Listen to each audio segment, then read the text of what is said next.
Thursday, April 4th, at 5 p.m. Did you want, hi, Hi. did you want public comment first? I mean, it's listed first, I didn't know if you, Sure. anybody have anything to say?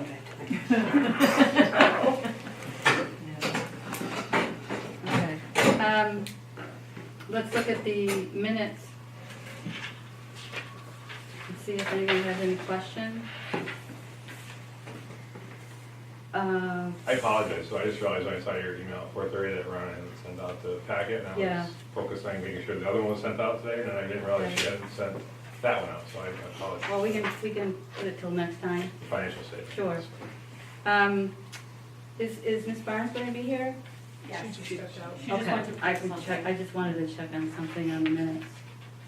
And the renovation discussion was going to be tabled, it says in the minutes, until this meeting, but it is now tabled, and we will address that to the May 2nd meeting. Right, because we didn't anticipate having the first year school union joint meeting at Right. 6 today, so I did talk to Mr. Norcross. He was fine with that. I think it's important that we meet in May because with the town meeting company in May about the debt exclusion, we can talk about that later, but I think it's going to be important to meet in May with that group to discuss, some of our priorities for the building and what should be included. We had a good meeting yesterday, which I can fill you in during the renovation part of the new business, or continuing business, but I think it's important to meet with that group since it's been a little while since we met with them. Okay. Cynthia, comments? No, I agree. Okay. Motion? Here comes, Oh, Tara, okay. you should have a question. Not Oh, it's not, okay. Okay. Well, maybe, I said within the blizzard bags and snow days, she offered to conduct a parent and family survey to determine did she, I know she did conduct surveys, so. Correct. I so don't know if that's she had any something she's feedback, but I do know going that to, oh, okay. Okay. I know she's here. Yeah. Hi. So we just started and we're looking at the minutes from last month. And you had offered to conduct a parent and family survey? Yes. And were you able to get, I know you did, okay. Yes, that's done, thank you. Do you want to wait and address this during your? I can. Okay. Yeah. Okay. So, I make a motion to accept the minutes of the March 7th, 2019 meeting. Do you have a second? Pass these minutes out. Oh, do you have them? I have it, yeah, I have it. I'll make a second. The approval. You're just looking for a second? Yes. I'll Second. second. Any discussion? All in favor? Yes. Yes, yes. And that,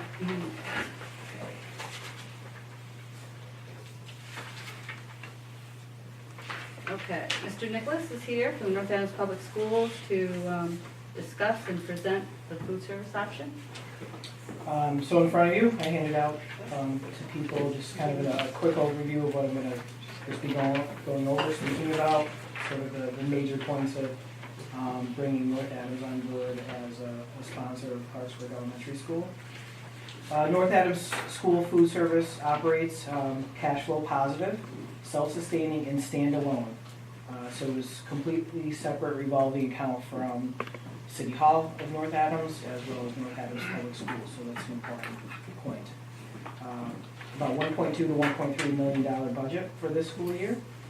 Clarksburg would represent about $70,000 to $80,000 in additional revenue, or about 6% of operating budget. The expectation is that there's going to be no additional service, food, or labor costs to either Clarksburg or the school union, with a couple of exceptions, thinking some processes through today. For example, postage for notifying families of free or reduced meal approval status. Any outstanding overdue negative student meal account would be either funded through the school itself or the school union, because the USDA does not allow food service funds to be spent on negative student balance accounts, and they have to be reconciled at the end of the year. Just kind of FYI. So daily food service operating expenses, revenue, all becomes North Adams School food service responsibility, which would include food, labor, supplies, purchase services, small equipment, expenses. In turn, North Adams School Food Service would receive all the revenue associated with Clarksburg Elementary School Food Service meal service. So a few major savings from an administrative standpoint to both Clarksburg and the school union would be the yearly school lunch and breakfast application completion and monitoring, the yearly free reduced directly certified application processing, monitoring, reporting, verification, yearly performance-based funding application, monitoring, reporting, pretty much a bunch of just fancy stuff. The annual triannual, I guess, administrative review. Monthly school lunch and school breakfast, DESI claim consolidation, tracking, reporting, verifying. So a lot of these things either done at district level or within the school themselves. So food service policy maintenance, the HACCP, that is basically the food safety plan, wellness policy, food reduced meal policy. NAPS will in turn oversee all daily operating requirements such as staffing, payroll, accounting, DESI compliance and reporting, food supply ordering, obviously food preparation and service. One important piece where Clarksburg is really going to benefit is, again, North Adams being cash flow positive as a requirement of the school lunch program. When you have free reduced meal applications, you're required to increase paid meal prices every year. However, if you're cash flow positive, you actually don't have to do that. So we haven't raised prices in 3 years for students. Granted, their first meal is free, but we haven't had to raise prices for what would essentially be a double lunch for either breakfast or lunch in over 3 years. Whereas, I believe you're in a position where you're required to raise them every year. Increased breakfast and lunch main and alternate meal options. That's kind of, aside from administrative benefits, that's the next benefit as far as just the sheer volume of what North Adams School purchases and offers through our various vendors, and just the sheer options that are out there. With the goal of increasing participation. So I kind of gave you a breakdown of breakfast here. That was just based off of the January snapshot, just to be fair. That wasn't like for the year. That's the only thing I had available. So you're at 12% participation for breakfast, 60% participation for lunch, and I gave you examples for the elementary schools where we're at 80% for both. Kind of a piece that I discovered is, so the school's at 40% free reduced meal application, which means 40% of kids are either at or below poverty level, federal poverty level, but only 20 kids are participating of that 40%. So you're missing about 58 kids that really need to eat breakfast every day and should be eating breakfast every day. Just kind of food for thought. So obviously for a variety of reasons they're not. But, the goal is going to be to also increase fresh fruit and produce daily offerings and varieties. That's definitely, with a small school, it's difficult to bring in a variety of produce because you're buying in large case sizes and you may not be able to use that within the 3 or 4 day timeline. Whereas, food's going to be coming out of Drury. We serve over 1,000 meals a day just for lunch there. We go through $5,000 worth of produce a week. We move a lot of food out of Drury High School. Significant benefit is also going to be the installation of NutriKid's point of sale terminal, which also coincides with management and nutritional software at the service line. So record keeping as far as student meal accounts is going to be much more efficient, much more easier. And for parents, because we're going to be using NutriKids, we're going to be able to integrate myschoolbucks.com, which is a website. They also have a smartphone app where parents can load money into students' account. They can manage it almost real time. They can see what kids are eating, how many times they're eating a day, and you can do like weekly reminders, automatic fund deposits. There's a lot of benefits to that. And I guess also just sort of major point reminders like this. There's no long-term connection with this. The DESI application approval for any school system is yearly. So every year, North Adams or Clarksburg, could apply on behalf of North Adams or themselves or whomever. So there's no long-term effect to this. That's it. Thank you for a very comprehensive report. Members, any comment? Is this something that we're looking to decide on right now? My only hesitation is with everything going on with the potential of merging Stanford, things like that. I'm hearing now that it's yearly, but my concern would be for that down the road, you know what I mean, down the Right. road.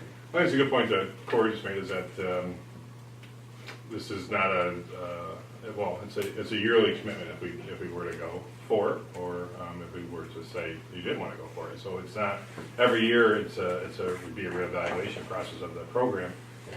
I think, just to address the whole Stanford issue, I mean, it wouldn't, down the road that could impact it, but that obviously isn't gonna, well, it's at least a year or two away if it does get approved. So that wouldn't have an impact right now. I think the key current issues are that, we are interviewing later for a business administrator for the school union because of Carrie leaving at the end of the school year. She is very active in terms of that oversight and assistance with the food service program, which is not something that most business administrator positions do. So that would be certainly having North Adams take over that part of the program. I know the school does a lot of that oversight as well, but that would be a piece that we would not have to have as part of responsibility for the business administrator position or for the school office, except for obviously some communication with North Adams. So, I do think there's some key points about the benefits of it, other than those administrative duties. From my experience from being principal of Brayton was that since Corey come on and taken over that program a few years ago, the fruit and produce offerings are much more variety, much more fresh offerings.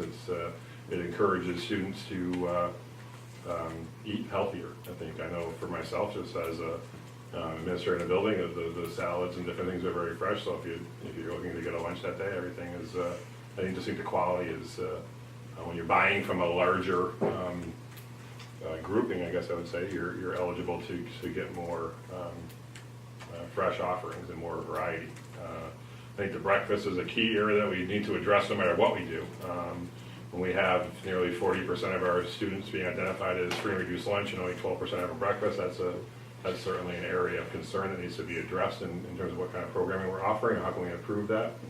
I know that those were similar numbers to what we had at Brayton when I worked with Corey 3 years ago to put the breakfast in the classroom program in there, and their numbers went from, and just to say, at that time they were having 40% of the kids at Brayton were having breakfast and like 70% were on free reduced lunch. So, we know that kids aren't starting their day with breakfast and a positive start, and that's going to impact their learning and just their overall day. So I think that's a similar percentage number that we have to address here, and we have to look at how we can do that to make our students feel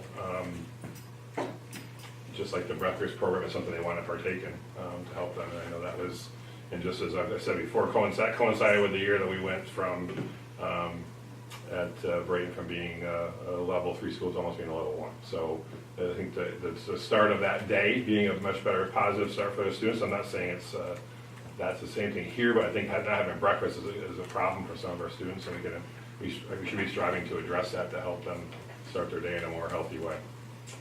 So those are some of the benefits that I see of the program, and any other questions? So I have a couple questions / concerns, just to your point that you just, about the breakfast.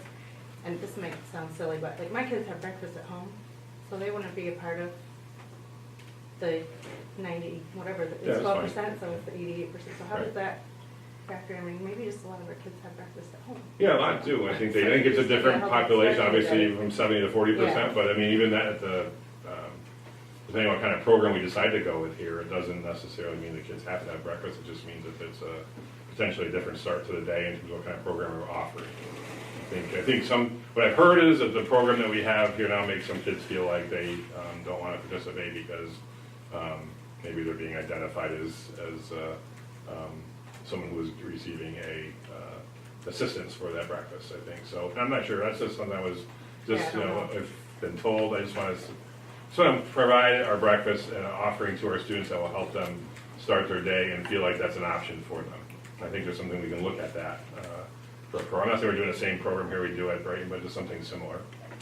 Could be helpful to get our kids to eat. And if we do something, one of the things I will refer to as Brighton is the kids that don't eat, the kids have duties and responsibilities. It's just a good way to teach them, not just about having breakfast, but also about taking some responsibility in terms of how they start their day in that program. There's also a chance for teachers to, one of the concerns I've always heard about breakfast programs is some of the kids are down having breakfast and they're late getting back to class, or they're kind of trying to shovel on breakfast real quick while they're 5 or 10 minutes and they're trying to rush back to class, so they're not eating all their breakfast. So there's a lot of just points to this that will be helpful to our students after a little more research, I think, in terms of what's the best program for us. And can you just clarify what this would mean for our current cafeteria staff if we went with this program? They would, And how much they are aware? yeah, they would apply to work for North Adams, so they would be a North Adams employee. We've had a turnover this year, we've had a few people retire and leave, so we do have some new staffing that has just come in recently that we're grateful to have working for Clarksburg, but it also would, they would become employees of North Adams Public Food Service. But it's not guaranteed they have to apply, correct? Is that what we discussed? Right, but they're always looking for help, I know that. Yeah. I understand the financial, bookkeeping and everything is a wonderful thing. I'm concerned about, how do you know what to make for the day? Right now, the kids put down when they come to school what they want for lunch. Do you need to have a whole week's worth of who's buying lunch? And how does that play out? Well, we do a lot of schools, so we have that pretty well figured out. It wouldn't take us but a few days to figure out the ratios of, because we offer multiple alternate meals as well throughout the week based on the menu. There's always going to be a variety.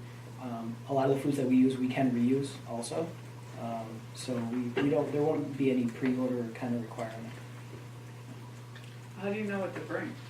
Well, based on participation in history, So you're estimating what you're gonna bring up, yes, so the waste could be minimal. That would be the goal. minimal, but possibly more than what we have right now.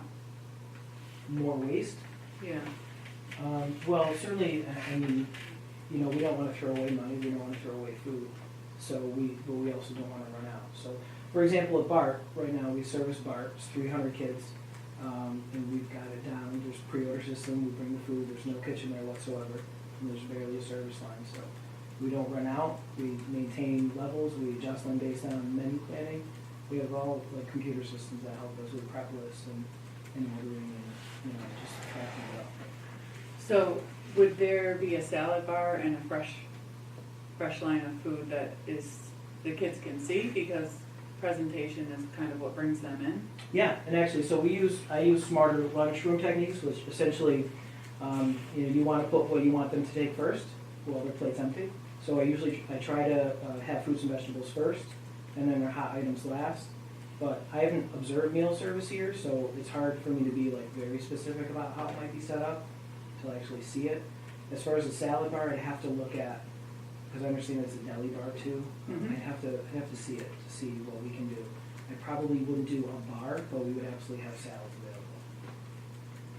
Where it was serve yourself kind of a bar. And again, I don't know if that's what it is, so it's hard for me to comment on it. But we have fresh fruit, salads, multiple raw fresh vegetables available every day at every school. How much, how much fresh cooking do you do in the Scratch kitchen? cooking? Yeah, Not how much. much scratch? Probably 20%, I would have to say. Do you know about food? Give me an example of what is So fresh. shepherd's pie, yeah, is everything, anything taco-y, beef tacos, fajitas, that's all scratch cooking. Yeah, we do soups, not a lot, but we do soups. We do a lot of hot sandwiches or toasted croissants, ham and cheese, turkey and cheese, that kind of thing. We all make those by hand. We do wraps and sandwiches, those are all by hand. But we utilize, kids' favorite chicken patties, chicken nuggets. But I try to get, It'll be a little bit different this year. My motivation last year was try to get as many clean labels as possible. So instead of like pressed meat nuggets, we were actually using whole meat nuggets and patties. But unfortunately, it looks like this year the food bid that we're connected to, which is a $10 million food bid that is all basically Western Mass, they're trying to limit the amount of chicken options. So I think that item that I prefer, that we order so often, is not going to be available. Because they're kind of, through the bid process, you're supposed to go with the lowest price. So I'll give you an example. I spend $70 a portion on the chicken patty, and everybody else spends 30 cents because it's a better product. It's actually got chicken in it, not soy. So, but I don't know if that's going to be available next year. But that would be my goal. That's my goal for food first clean label. Yep. So when you mentioned pre-order, were you talking about the school pre-ordering or the students pre-ordering? I believe it was students. And that's what you look for in setting up, no? No, we don't do pre-ordering. We do it for breakfast in the classroom, but that's a whole different animal. Okay, but not for lunch? Correct, no. So how do you know, you guess, you look at records from last Definitely year? don't guess. I think it's just, Well, I mean, I think it's like 30 years of experience in the food service, from hotels to restaurants to school, that we just know. We know that high school's different. They have different tastes. Again, the elementary schools, though, I'd say, depending on, off the top of my head, if we're at 200, 250 kids, I don't have anything lower than that. So, we're going to have 50 pizza, depending if that's the alternate for that day. We're going to have at least a dozen sandwiches, depending on what the sandwich is, where there's usually two choices. And then the rest will be main entrees. What happens if our entire school wants to choose the alternate for I the would day? love that to happen. Because the next month, that alternate's going to be the main item. Yeah, that'd be great, but it's not going to happen. What was the increase in numbers at BART? I know you had a big increase when you took over there this year. From From what they did previously to what they did with It was your... double. Yeah, it was double. They were serving less than 150 meals a day. And I think it's based on the quality of the product that they receive. I would also assume that, yeah.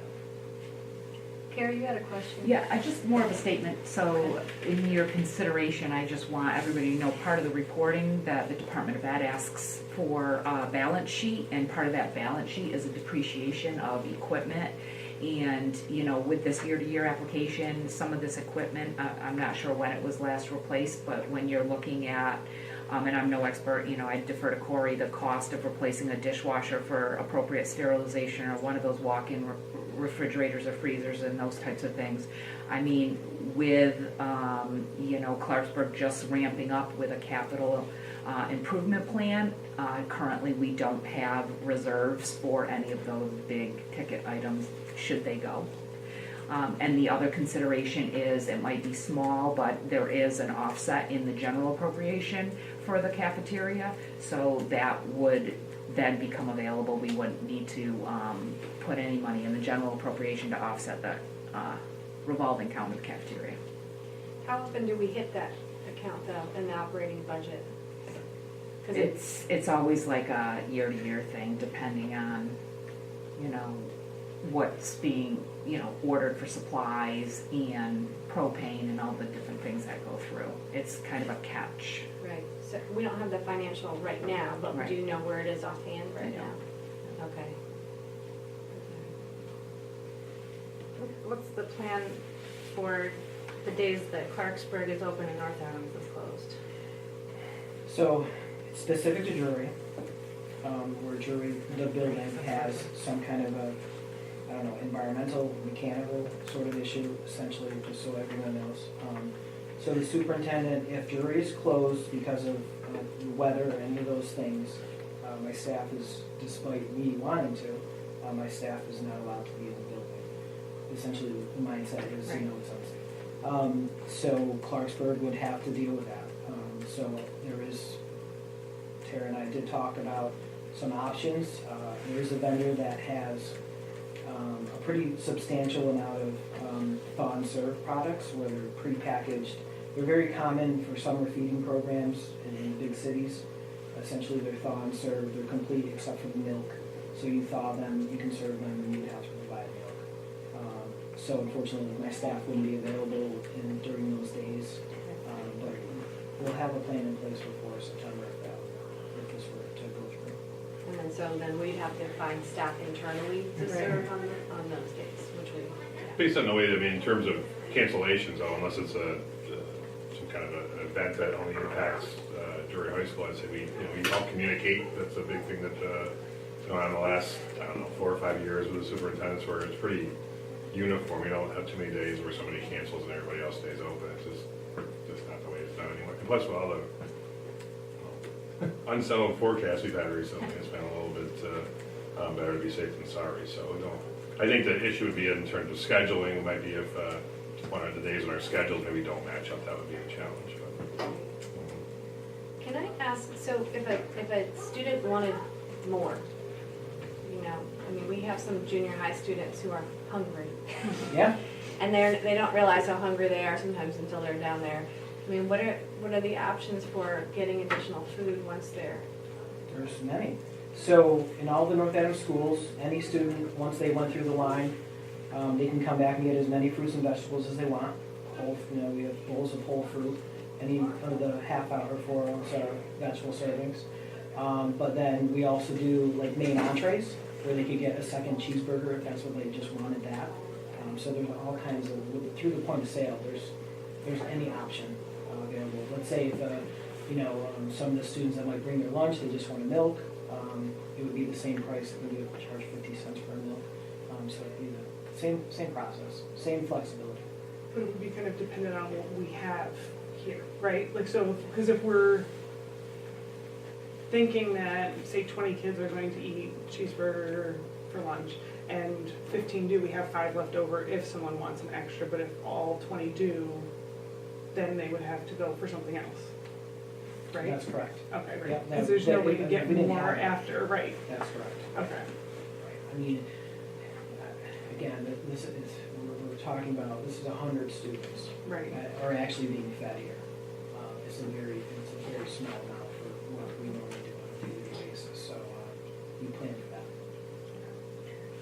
What about teachers? Well, yeah, I was just wondering too, and you probably already deal with this, so what about students with dietary concerns? Like, you have the luxury here of being able to talk to the kitchen staff and, if they're worrying about eggs or nuts in something, Sure. or if someone has to count the carbs in their food or whatever. Now that it's not being handled here, the food, and it's being prepared somewhere else, what about like you were saying, clean labels, but the labeling, to check labels and to check dietary information? Yeah, great question. So that's a good point. The labels won't actually be here. So through the NutriKids point of sale system, essentially, in order to get the student information into NutriKids, essentially, are they a paid student or a free student, the allergy information will come with them through your, I'm assuming does Reddiker track allergy? I don't think so. Okay, so we would definitely have to. So North Adams Power School, all the kids' allergy information was loaded in through the nurse, so it's there, connected to them, and that information is imported into the nutrition. So I have these little warning boxes that come up. You put, student punches their pin, the warning box comes up, they're allergic to strawberries, or eggs, or whatever, so that way we can stop and double check and make sure. But there's going to be a manager, a dedicated manager for Clarksburg School. So would they be able to access, say, just the dietary information, sugars, carbohydrate count for, like, say, a diabetic? It depends on the meal, but everything is within a NutriKids menu planning software. That's what I provide. So they could go into that, Our the parents nurses, yes. access to that and see what the Right, they serving have size would be? and- everything. Yeah, absolutely everything. That's one of the reasons why we look into the Reddiker system for, we're using it in all of our schools in North Berkshire, but certainly for reporting, we're required to do a lot more reporting on the state level for not just this reason, but also some medicinal reporting in all areas of the school. We're trying to make sure we have the best system possible for our schools. Obviously, you get a better system, it costs more, so that's what we're trying to weigh out those benefits of seeing what is our best option going forward for reporting for that reason and many other ones too. Sorry to keep asking these questions. Well, you just mentioned something about a student pressing in a PIN number. We have younger kids can't remember how to spell their name, how are they supposed to remember, you know? I'm sorry, but No, so you there's- need to know. So that particular system has all kinds of possibilities. So for one, you know, it's 100 kids, you have 3 lunches, you're doing 33 kids for a lunch. To give you a sense of how many we do 80 at least per person. So this is a very low volume lunch. There's a lot of time. So there's a few, NutriKids has a lot of different options. You could use the little barcode scanners. You know, you can make cards for a student and they could just scan the card. They can punch in a pin. The machine is one and the same. Or we can look the student up by last name, first name, teacher, grade. There's all kinds of options. Ms. Barnes? Thank you, ma'am. I just want to share with the school committee some concerns from staff overall, and I hope I can accurately speak for you all and chime in as needed. We had an informal discussion with staff to go over this. I talked to Corey about providing us with a list of pros and cons, because these things are important to make sure everybody is aware of what these changes bring. And I think I'm not sure parents yet know enough about these kinds of changes. But we went to staff with a list of pros and cons. And, you know, there's just there's some, I guess, a lot of questions that are being asked tonight, which we're getting a lot of answers for. And you're really thorough and you've done a lot of work explaining this beautifully.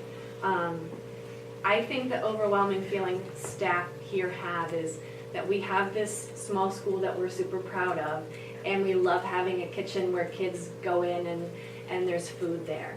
And that may seem like a very small thing when you look at, well, there's administrative costs that are going to be saved, and it'll save Mary some time, and it'll save Tara some time, and it'll save the business manager some time.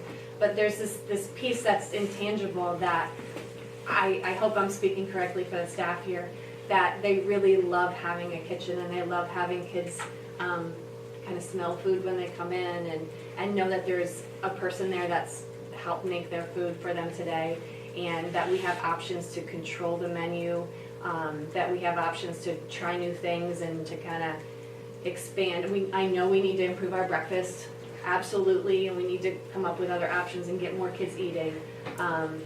But there's a feeling of loss that everyone here expressed. It was a very clear feeling of loss. And I'm not sure, you know, we all feel like we're ready to lose that piece of our school. We've been through a really tough vote in this town where we've not felt a lot of community support. We've got talks with Stanford about merging, and what that brings and what we will gain and lose from that. And I think I speak for staff in saying this is a really hard thing to kind of swallow right now. Just, am I on point, staff? Okay, back me up. So, and that doesn't like fall on the pro and con list in a way that is real tangible, you know. But I do want to express that for everybody that I talked to last week here at school, and I just want to make sure a school committee really understands that feeling here. I'm glad it's a year-to-year look at this, that potentially, you know, that it's an option on the table if we want to do that. But I don't feel like I heard from people that we were ready to go there right now. I know this is a school committee decision, but I think I speak for staff in saying that we felt like we weren't there yet. And I don't know where that balances out on the sheet of pros and cons. So. Something else that just I thought of in kindergarten, you know how we deliver the message every day to somebody, and I always have the kids think about, you know, who do they want to deliver the message to, who have they talked to today, or who do they want to bring it to. So many times they choose the lunch ladies, and they want to go down there, and I say, well, what are you going to say to them? And they're taught to say, well, here's a message from kindergarten, but they'll say, I loved lunch today, or something just nice that they think of, and it makes me sad to think that that could be, you know, possibly lost. It's just one of those little things that doesn't necessarily fall on the list, but it's certainly important in the minds of the little 5 and 6-year-olds here. And in second grade, there was a student one year that the only thing that would get her out from underneath the table was her special. I can't say what it was called because I gave away her name, but it was a bologna and ketchup sandwich, and that's how she would come out. And they knew it. I would just call down and say, we need a blah, blah, blah special. And they'd have it made up because they knew what the special was for that child. They had come up with it downstairs when she was having a bad day. And not that that can't happen, but it wouldn't be so easy, you know. And I don't know how easy it would be. And I think trying to look into the future, you know, we've been talking in the classroom, like going forward with Clarksburg and how we're going to sell this, and wouldn't it be awesome to do more project-based stuff? And I'm hoping that our kitchen moves in a different direction where our kids are in there more and we're utilizing it more, and maybe not cooking lunch for each other in there, but after school, being able to have a kitchen that's operating and not think, well, we don't have to keep our refrigerators running because we don't have to use them anymore. We don't have to worry about this running because we don't have to use it anymore. But instead, having to keep those things, and maybe we can utilize them at an after-school program that we're trying to build, and in a summer program that we're trying to build, instead of letting those things go, because that might be what saves us down the road. So that was, like, I think some of our concern as well. Well, I think the reality is that, and I understand, I hear what you're saying, I understand there's a lot of change, a lot of stuff going on in the last couple of years. That's very challenging. I know it's been challenging for me for 9 months. So in terms of dealing with some of the, just the local issues that we're all dealing with, but I don't think anybody's making this decision based on the administrative piece of it. It's about improving the quality for our students, I think, and I know from firsthand experience that the product that Corey brings based on his experience is a better, it's just a higher quality because of having a lot more to choose from and having also more experience. I'll give you an example. With this administrative review we just had for all 3 of our schools, we have cafeteria managers who are doing a great job. They do it the best that they can, but they are, in terms of their background, is not the same as the background that he brings in terms of experience in designing meals and providing fresh, quality ingredients for students. There was a couple questions about how fresh is the food. I mean, I've seen a lot more kids at my previous school who were eating fruits and vegetables because of a much higher quality product that is being served every day than just because of the fact of, I think, the way it is ordered and the grouping they're involved in. There's less waste that way, and there's also more student participation in that.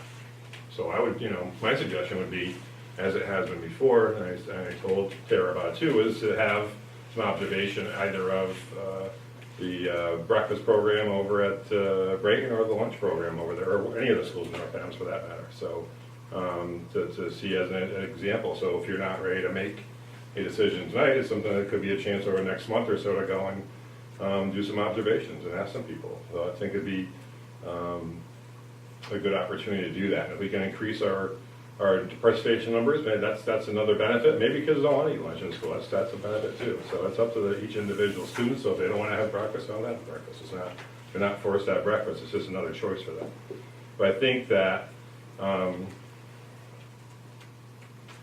one thing I know that is a big option out there is looking to share services. We already share a lot of services in our school district right now amongst our schools and North Berkshire School Union, but we're also looking to potentially share those services with other districts so we can make things better for our students.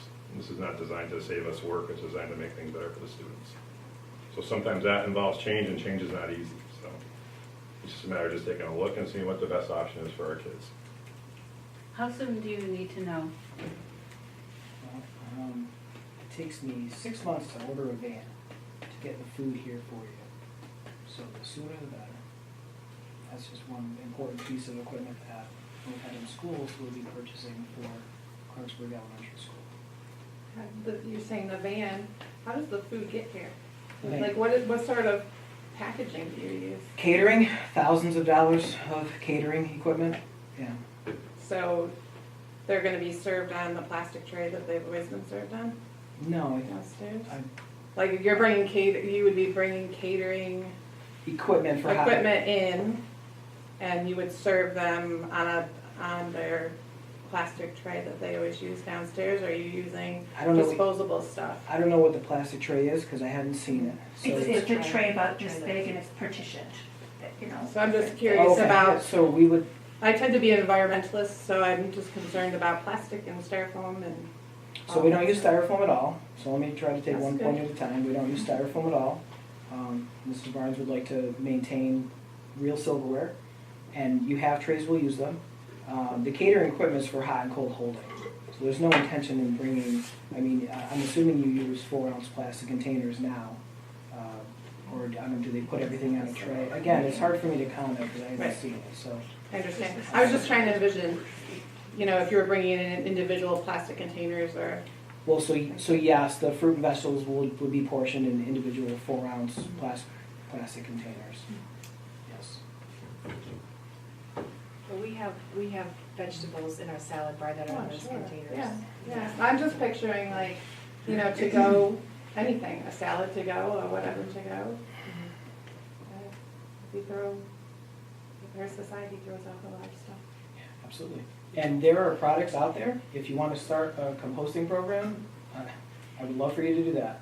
I mean, there are compostable everything, plasticware, 4-ounce cups, trays, all kinds of stuff, and all that can be purchased. But it doesn't make sense to purchase it to just throw it in the trash, because they are higher cost. Did you want to vote now, or would you like, no, okay. I would like to wait. I would like to take advantage of the invitation to visit the cafeterias. I'd like to come here, and then I'd like to be able to go to 1 or 2 schools or whatever and see, Can you actually possibly see. get a copy of your menu, what you have Yeah, available, you know? yeah, they're all available online, and I can certainly. Okay, if you check like Bart's one of the schools that they, Savoy's already doing this, one of our North Berkshire schools, this is their first year, and I know they've had a really successful first year with it. So those are all available on their websites. It doesn't, the menus don't communicate all of the plethora of options that are available that day, because it's basically all the initial items listed on there are all geared towards nutritional values. So, but there's, you really should see it. That's the way to get, you know. So there's other options other than the menu you see online, you're saying? Right, what does assorted sandwiches mean? Because that's what the menu says, but it's best to see what they actually are. And what time are your lunches about? They can- 11 to 1, I mean, depending, what school Okay. you want to go to. Probably be best to check with you and just see if you can set those up, or is that the best Yeah, way to do sure. it? I'd say. Okay, thank you. Yeah. Okay. I think this whole discussion has brought more awareness to the staff about, like, I didn't know we had more kids that could be eating breakfast. So, getting the word out to our students more, like, I think there's a lot that maybe we haven't been doing that we could do that we just didn't know until this came to light. You know, getting more kids to eat breakfast and finding out what the issue is with lunch or what they're looking for. So I think there's a little more investigation as far as the teachers that we could be doing before a decision is made also. The whole breakfast thing confuses me a little bit because, when it first came in, we advertised that, we're gonna be starting breakfast, this is gonna be available, not all kids that go to breakfast are on free and reduced. We have kids who pay for breakfast. They go to breakfast because of whatever their reasons are that they don't have breakfast in the morning. Some parents may not get up to make them breakfast, that's a given. Some people, they're late getting going one day, so they just say, go to breakfast today and grab your breakfast. But I think the majority, whether they're on free or reduced or not, make breakfast for their kids in Clarksburg. And I'm not putting down North Adams, I'm just saying this is what I see. I see the lists of free and reduced. A lot of people are in free and reduced that you wouldn't think are on free and reduced. And I know they're there at home making their kids breakfast in the morning. Can we bring it up? Probably a little bit, but I don't think you're gonna see 40% on free and reduced and 40% having breakfast here. I just don't see that. I think that's an unrealistic A spot lot to of get kids to. don't But- want breakfast. A and I agree, every kid should have breakfast, whether they at home or here, they need something. So it's great that we have it here, but I think to say we need to get it up to that 40%, I just don't. I'm not saying some of the kids that have free reduced that eat breakfast, I'm just saying Yeah. that's a, you know, research will tell you that they're in that situation, they could be having breakfast at home, we all know that, but it's also, but it'll tell you that that's a target area that may not be, or most likely not to be, so, and there are other kids that, like you said, there's a lot going on, I mean, families have changed, they don't sit down and have Yeah. breakfast, lunch, and dinner together anymore, most don't, or a lot of them don't, I should say most, a lot of them don't, so having that time in the morning to have a program where they, well, I just would say, go over and take a look. I mean, because it's really, there was, at first we tried to introduce it at, right now as a pilot program in North Adams, there was resistance there too, but we did a couple classes at a time. And as people saw the results of it, the people that were feeling similar to all of you are some of the biggest proponents of it now. But I I mean, know we there's do a- have breakfast here. We do, but it's not, I just don't think it's a viable option for a lot of our kids the way it's set up. I think we can have a better setup for it, that's all. I'm just saying, we don't have, if we want to have more kids starting their day with breakfast and making sure that we're not just assuming they're having breakfast, that they actually are having breakfast, and that option is there for them. It's not rushed, and it's not, you know, grab it and eat quick and get to class, because we do have a lot of young kids, and they're not going to eat. I mean, one of the biggest reasons why we did it at Brayton was myself and a lot of the teachers and Corey were all dismayed at the number of kids that would go and order a breakfast, and then we wouldn't eat that either, because they were talking to their friends in the cafeteria, they were just rushed because it was the middle of winter, and they were in their winter jacket, and they had their backpack and everything else, and they just wanted to eat the class, so they got tossed in the garbage. So one of the good things about having different types of breakfast programs is you can save some of those non-perishable items so they can be used for snacks during the day too, like some of the fresh fruits and vegetables. So I'm not saying that we have to have it in the classroom, but there are definitely other options that could be more successful with getting more kids to choose having breakfast in the morning. So I didn't understand that, I think. So I'm thinking we're gonna be getting food in from North Adams, and it's gonna be the same way we do it now. It's just food coming in from North Adams instead of us making the food here, or Right. preparing the food here. Right. But what we're talking about is changing the whole system of how the breakfast is served. Well, I think we have to look at it whether we keep our own program or not, because 12% is not, really, I just don't think that's being successful with our kids right now. So I'm not sure what that looks like, we have to have more discussion about that, but I I certainly. wasn't It sounds aware of like a that. different issue. Yeah, that I wasn't different aware of issue. that. It's a different issue. I Corey thought we were providing just our food. talking about bringing food and keeping what we Right. have and just the food part, but if we're doing that, that's a whole different story. Right, Okay. but I think the difference is at Brayton, it's 100% free for everybody. Yeah. So their Yes. breakfast program will inherently look different because you're offering it to everyone. Right. And we don't have that ability because our numbers haven't reached that. And merging, you know, what I was hoping for is seeing if this partnership would increase our numbers so that we could have 100%, so then everybody could eat free. That's the best scenario any way you slice it. But it doesn't work out that way because Corey did a lot of hard work trying to figure out if there's any which way it could happen, and it doesn't. So we're still in the same boat of our percentages and not having free food for everyone, which then does impact what breakfast looks like because kids are gonna have, you know, the kids who aren't free and reduced would have to buy. I mean, so it's gonna be different and it's set up, but I do think there's things we can do to increase. And, you know, like Audrey, like you said, I think teachers have already talked about it a little bit because there's some kids who don't wanna come up for breakfast because, you know, some of the things John was saying, like they wanna talk with their friends or they don't wanna be seen as having breakfast because they wanna hang out or something like that. I mean, there's things that we can think of to change how we serve the breakfast that we have also, which is a different issue than where we're getting the food from physically, right? I was confused because Yeah. I was looking at it as we're gonna be getting food from North Adams, so how is that going to increase what we do? I didn't see how that is gonna work. But if we're changing the setup and we're changing the method, then that may help. Well, That's a the different- food variety though, again, I can't speak specifically and compare, and I don't wanna do that, but we have a larger reach as far as what types of foods we can bring in, as well as a lot of data to support what students prefer. Because we know we feed 80% of our kids, so we know what they eat, and therefore we know what they like. Kat, My thought, or my question is, because I was gonna ask a question similar to what Mary just said. So would this change in the system be like North Adams sets up the tables downstairs and everybody eats in, you know, and everybody comes in and eats breakfast and then North Adams picks them up? So we can do gym and, I mean, is that what the No. program is? No. Or am I going No. beyond? Okay. You're like a caterer. But where do they eat then if you're catering to In the them? classroom, just like they do now. So you deliver to the classrooms? There's, It's hard for me to comment. Okay. Sorry, just- I don't- I'm I just don't know picturing, what like, it is, if- so I- They haven't made that decision yet, whether we just keep it here or have North Adams do it, we haven't made that decision yet. We're just trying to But figure, just say just the we bottom brought- line is it's not, I don't think it's working as efficiently as it could right now, so we have to look at different options, whether it's us serving it here or North Adams bringing it in, that's a whole different, I think, a whole different conversation. I'm just picturing, and just one quick little thought was you bringing in trays and giving trays to the kindergartners to come upstairs No. and, you know, what would that look like? Or, No, I wouldn't do that. so then they would be eating downstairs. no, they have like, Oh, yeah. and I visited Brighton this week, which was lovely for breakfast. They have these containers that they wheel up and, but they're providing for, you know, the whole class. So they just put in whatever it is and they wheel it up and, Oh, so it does get delivered to the class? yeah, a Oh, student okay. takes it up.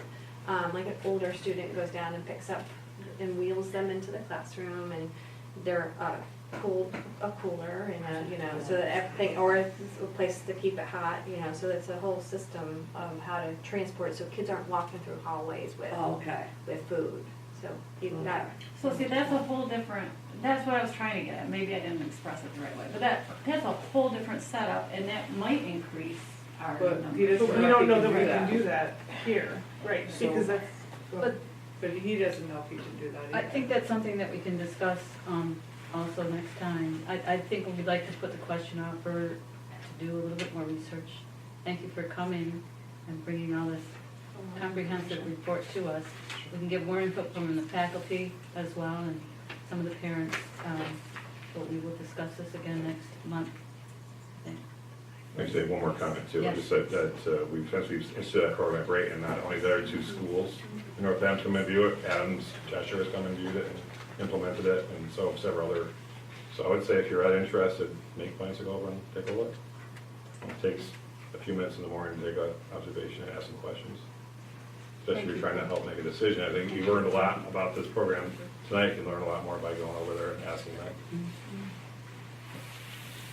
Thank you. Thanks, Cora. Thanks for it. The financial statement we'll put off till next meeting, the principal's report, Mrs. Barnes. I'll be quick. So I have a agenda, but I'm gonna be quicker than, and I know we're running out of time. So let me bump down to number 3. You have in front of you the Blizzard bag results, the survey results that you requested. The first graph shows what parents thought. 57.1% of parents would prefer to have a Blizzard bag sent home, and then end on June 12th. 33 would not. 9.5 don't have an opinion at all about it. So I don't know what you do with that. So I took that out of the second survey that I gave to students and just asked them between whether or not they do or they don't. 53% of students do not want a Blizzard bag, and 47% do. So, And I know we didn't ask you, but what about the teachers? How do they feel, or we just assume it's mostly red? oh, that they do not? No, but they No, they do. do. That's They Oh, do. the blue, I'm sorry, the blue, They that they do. do? You could do a quick survey, I guess, in the room. I didn't survey them officially. Would you prefer to have Blizzard bags over April vacation and then? It really didn't matter. I Yeah. felt like It it takes should a be day in to the correct them hand. anyways. Either way, we'll be working, so it's up to the community to decide. What was the percentage of students that do, I'm sorry? That do Tight. want to have the Blizzard bag. Students? 47 do want to have a Blizzard bag. Okay, so they all had an opinion, then, that's good. 53, yeah, I took that part out of whether or not they had no opinion. I Okay. said, no, They you weren't gotta given pick Just one. wanted to make sure. I don't know why I gave it to Had to have parents, I one. shouldn't have. And then 53 Oh, okay. do not want a Blizzard Because bag. the colors I know, colors they were switched. swap. I didn't have That that. was just a test. Yeah. That's- Like me, I where you failed failed that, the failed the gate. test, I did. That's right. I know, I voted no because we're gonna be on vacation, but my daughter voted yes, so apparently she wants to join. But she wanted to be sure I'd give it to her on Thursday afternoon because she wasn't going to be in school on Friday. And your son, the same Vote. thing. He did. Same thing, I'm leaving, so you need to give it to me early. I will not be there next Friday. Let's see, already know. I mean, I think it's, So one comment, well, not the sixth grade class in the morning were commenting about it, and it's like, well, what will we be doing the last day of school? They were putting it on the last day of school, and I said, oh no, everything will get pushed. So it gets pushed, it doesn't mean, you know, you're gonna have 2 last days of school. That's how they had it in their head. Yeah, what are the second graders? What's the big Oh, deal we'll about just be one? playing outside all day anyways. Yeah. Right. That's not really how it's gonna work. We're gonna be the blizzard bag on the last day. My class was devastated because they want to come to school. And that was the Yeah, other that was thing. another thing, They the were like, younger wait a kids, minute, they're I like, want to "Wait, be here, it's our last day. I was like, There's no last day of school. there's no last day. home in the pool. There's one more last day of school. Yeah. Well, goodness, I mean, let's not shatter them then, I let's know, just go okay. till the 13th, Yeah. make it easy. Yeah, I just say there's not enough to really push either way, so Yeah. I think we just go with, I would vote to go with No, moving forward, just as is. June 13th as our last day. Yeah. Okay, so then there's no Yeah. vote, because essentially, you would Just vote have if it. if Yeah. it was Okay. different, so it's June 13th. Yeah. Okay. Yeah. Okay. And on the, Wrong board. Have to correct all those blizzard bags. Yeah. Just learn that, yeah. okay, so, and on the calendar Right. front, I just wanted to share with you, in the teacher contract, there's always this part about starting after Labor Day. Teachers have decided they're okay with starting before Labor Day. That green space, I know there's lots of colors on this, the green space is August 29th, and that's the first day of school for the 2019-20 school year. And all would, every student would Every, attend? every student would start on Thursday, day. August 29th, it would be a half day.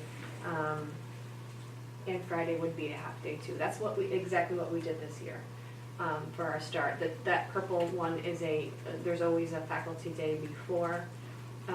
And we're still just ironing out with teachers the professional development days, which doesn't really affect parents. So I thought that getting this calendar out now would be important to get things rolling for families to make plans and know when the first day of school was.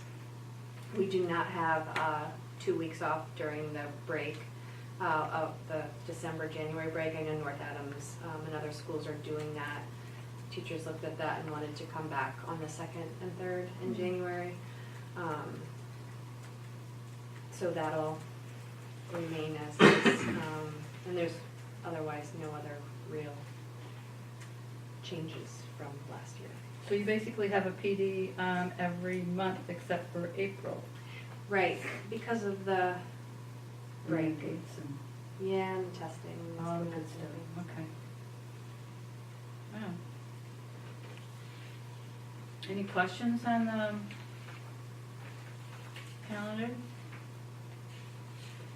Do we need to vote on it? You have in the past? Yeah? Yes. Okay. So if you want to approve the calendar as is, and I will finalize it with more definitive PD teacher PD days. There's the one that's November 5th, which is the all-county PD day. But then there's one other one in the contract, so we're just figuring out. That'll be this one. And yeah, that color.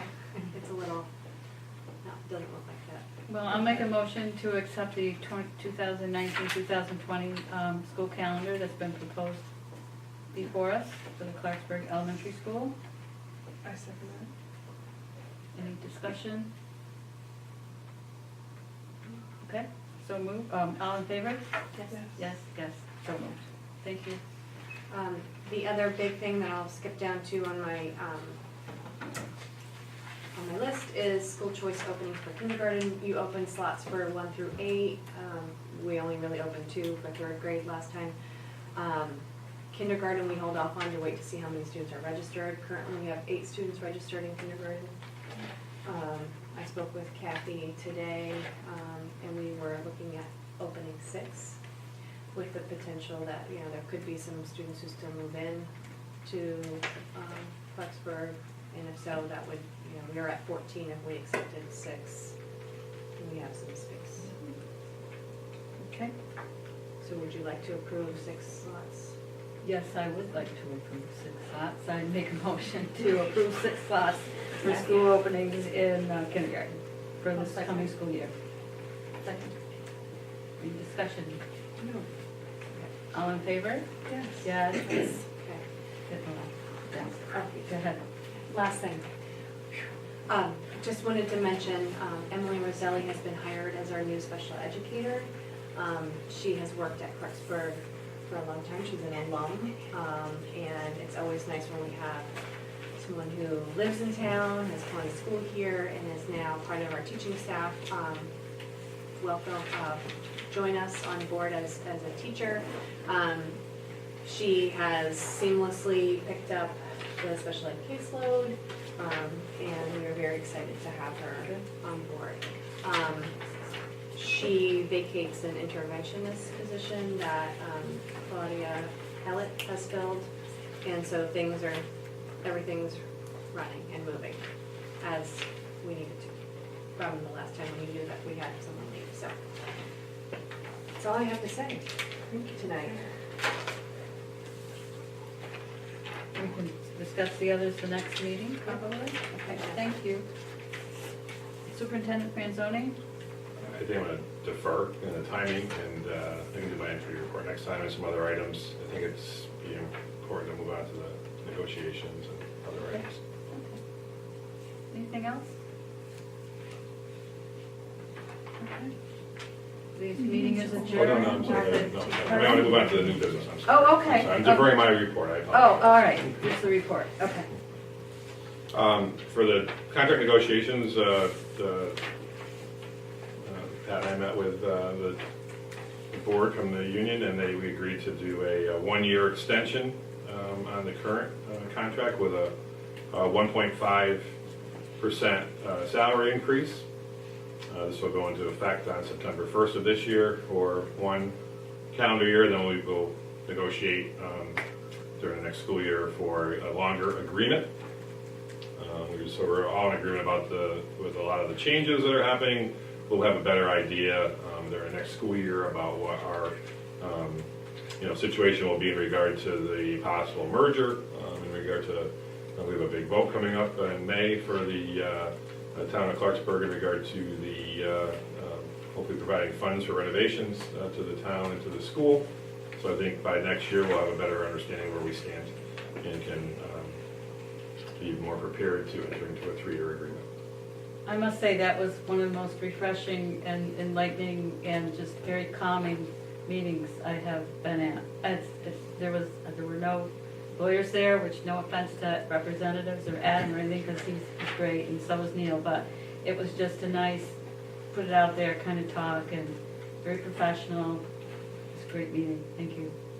So I do have the agreement for the school committee to sign based on the 1 year that was provided to us by the teachers union.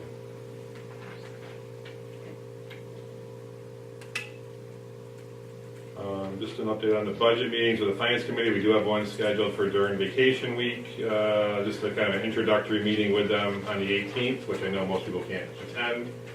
I believe myself and Pat will be there. And the information I got was they're going to give us some what they're looking for, so we can come back on the 25th, and hopefully everybody's available to attend follow-up meeting with them.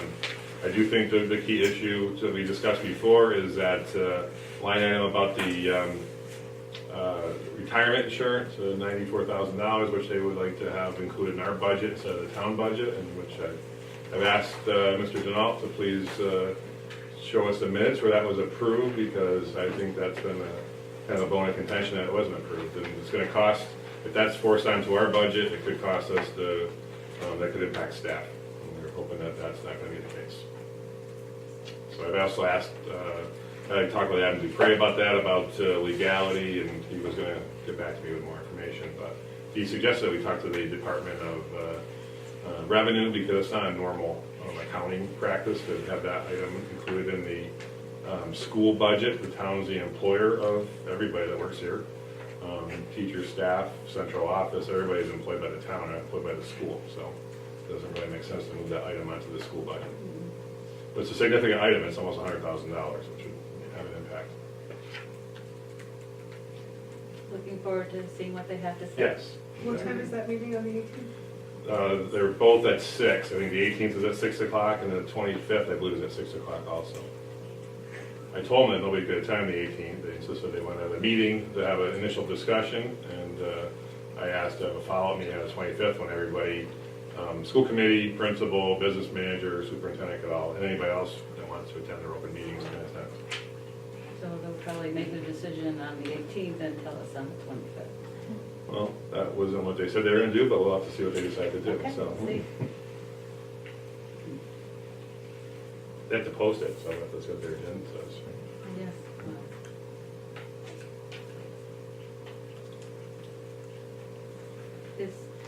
Do you have anything else to add? No, just that you had the meeting coming up at 6:15 today for the interview of business administrator candidates for the joint committee MBSU. As far as the interstate merger goes, I wanted to just announce some upcoming meetings. April 22nd, it's a Monday night at 6:30. There's a meeting of the interstate committee up in Stamford. That's an open meeting. It was posted today. On Tuesday, April 30th, there's an action planning session with the PCG team to discuss their summary of findings and a plan going forward for the recommendations that will be provided at the joint town meeting on Wednesday, May 15th. The meeting on the 30th and the meeting on May 15th will both be at Clarksburg. What time is the 30th? The 30th is from 2 to 2 to 6. 6. And what's the location? It's here. Oh, And the meeting on that May 15th at 6:30 will also be here in the cafeteria / gym. The building repairs and renovations under continuing business, I'd like to postpone that. We may, 38,000. I'm going to hold off on that. Well, what do the other members think? I don't want to speak for them. I'd like to see what the finance committee has to say, the select board. Sure. Makes sense. Okay, thank you. Yeah, the only thing to add to that was the meeting yesterday at 9 o'clock in the morning that obviously the school committee was unable to attend, unfortunately, because it was announced later. And it was a good turnout, but it was a good discussion about the debt exclusion bill that's going to be, I guess, on the agenda for the town meeting in May, requesting an even split with $500,000 over the next 5 years for the town and $500,000 for the school to address repairs. The issue that we identified as being our number one concern was the ADA compliance issue in the building, because we are in need of doing that immediately with those funds when they're available, hopefully. Also the school safety updates in the front of the building and the back of the building for that matter. The boiler proposal and also the roof. And I've said this many times, I'll say it again, is that I don't think that roof money is going to be released until the town shows a commitment to financial commitment towards improving the building needs. And I think we've all written letters and done all kinds of things to show that we're advocating for that, but the bottom line is I think until the town shows that commitment, which hopefully they will in May, I don't think that we're going to see that $500,000 until that is shown by the residents that we're willing to financially support this school in terms of those building repairs. Anything else? Ladies? No? Okay, we'll adjourn the meeting at 6:10 p.m. Thank you, everyone.